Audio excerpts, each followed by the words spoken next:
ready to revolutionize how you connect with clients and showcase your listings. Let's dive into building your very own Realtor app. First, let's brainstorm. Map out the key features you want in your app. Think about property search filters, virtual tour, mortgage calculators, and client communication tools. A clear vision is crucial. Next, it's design time. Consider your target audience and brand identity. Choose a clean, intuitive interface that's easy to navigate. You can use pre-made templates or hire a designer for a custom look. Now, for the build, you have options. You can use Nocode App Builders, which are easy to learn and often cost-effective. These platforms allow you to drag and drop elements to create your app.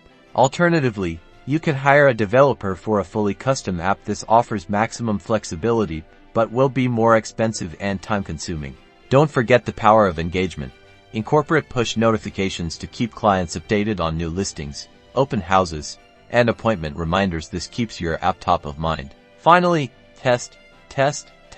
Get feedback from colleagues and clients to ensure a seamless user experience. A well-designed Realtor app can be a game changer for your business, so happy building.